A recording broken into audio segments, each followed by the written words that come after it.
आत्ताच्या युगात युद्ध करण्यासाठी बंदुकांची गरज उरलेली नाहीये. कधी कधी व्यवस्थेने केलेला एक अपमान ही क्रांती घडवण्यासाठी पुरेसा असतो. 15 मे 2026 ला भारताच्या सर्वोच्च न्यायालयातून एक असा शब्द बाहेर पडला ज्याने देशातील सुशिक्षित तरुणांच्या जखमेवर मीठ चोळण्याचं काम केलं. तो शब्द होता कॉक्रोच. पण हा अपमान गिळण्याऐवजी भारतीय इंटरनेट युजर्सने त्याचं रूपांतर एका विशाल चळवळीत केलं, ज्याला नाव दिलं गेलं कॉक्रोच जनता पार्टी. अवघ्या 3 दिवसात 1 लाखांच्या जवळ नोंदणी झालेली ही पार्टी नेमकी काय आहे?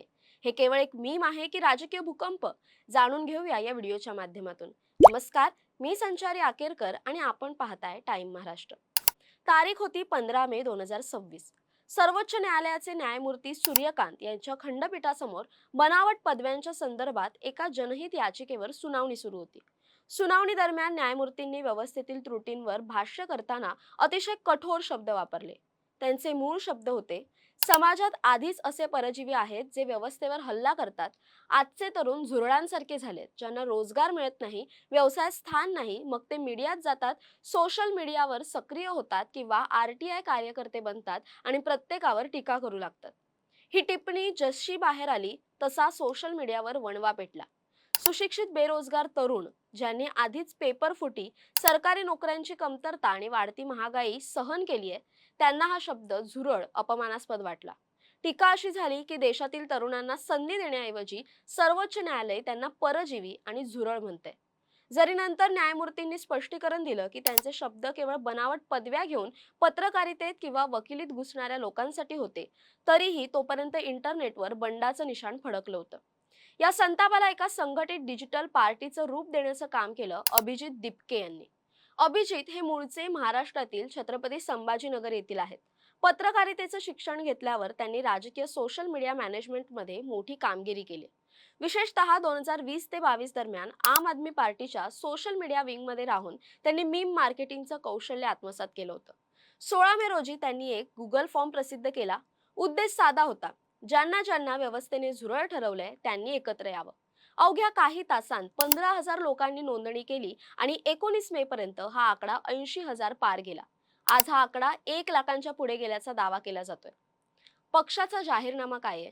तर विनोदातून मांडलेले गंभीर प्रश्न. कॉक्रोच जनता पार्टी जरी उपरोधिक असली तरी त्यांचा जाहीरनामा भारतीय लोकशाहीतील गंभीर प्रश्नांवर बोट ठेवतो. त्यांच्या काही प्रमुख मागण्या आणि नियम आहेत. पात्रता, तुम्ही बेरोजगार असावं, दिवसाचे 11 तास ऑनलाईन असावे आणि व्यवस्थेबद्दल चिडलेले असावेत.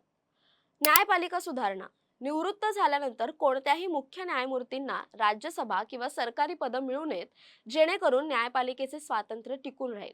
यामध्ये मंत्रिमंडळ महिलांना 50% आरक्षण अनिवार्य असावे.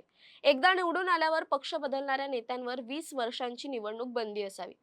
इलेक्टोरल बॉन्ड सारख्या गुप्त देणग्यांना विरोध आणि आरटीआय कायद्याची कडक अंमलबजावणी असावी. या मागण्यांकडे पाहिल्यास लक्षात येतं की हे केवळ तरुण मनोरंजन करत नाहीयेत, तर ते व्यवस्थेकडून उत्तरं मागतायत. या पक्षाचा लोगो देखील तितकाच प्रभावी आहे. एका स्मार्टफोनच्या स्क्रीनवर बसलेलं झुरळ. हे प्रतीक आहे की आजचा तरुण जरी बेरोजगार असला तरी त्याच्या हातातील स्मार्टफोन हेच त्याचं सर्वात मोठं शस्त्र आहे. या चळवळीचं सर्वात मोठं यश म्हणजे तिचं ऑन ग्राउंड काम. या कार्यकर्त्यांनी स्वतःला झुरळ म्हणवून घेत कचरा कुंड्या आणि नाले साफ करण्याची मोहीम हाती घेतली. आम्ही घाण साफ करणारे झुरळ आहोत, पण घाण पसरवणारे परजीवी नाही, हा संदेश त्यांनी कृतीतून दिला. यामुळे लोकांच्या मनात या पक्षाबद्दल सहानुभूती निर्माण झाली. आज सीजेपी म्हणजेच कॉक्रोच जनता पार्टीकडे इंस्टाग्रामवर 18 लाखांहून अधिक फॉलोअर्स आहेत. हे कोणत्याही मोठ्या राजकीय पक्षाला धक्का देणारे आकडे आहेत.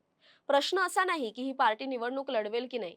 प्रश्न हा आहे की जेव्हा लोकशाहीचे स्तंभ तरुणांना तुच्छ लेखतात, तेव्हा तरुण स्वतःचा रस्ता स्वतः तयार करतात. कॉक्रोच जनता पार्टी हे एक उदाहरण आहे की अपमान हा बदला घेण्यासाठी नाही, तर बदल घडवण्यासाठी वापरला जाऊ शकतो. जर तुम्ही सुद्धा या व्यवस्थेतील एक सुशिक्षित बेरोजगार पण लढवय्ये झुरळ असाल, तर ही कथा तुमची आहे. तुम्हाला काय वाटतं? सर्वोच्च न्यायालयाच्या टिप्पणीवर तुमचं मत काय? आणि सीजेपी खरंच बदल घडवेल का? कमेंट्समध्ये तुमची मतं नक्की कळवा. तसेच अशा नवनवीन व्हिडिओसाठी टाइम महाराष्ट्राला सबस्क्राईब करा.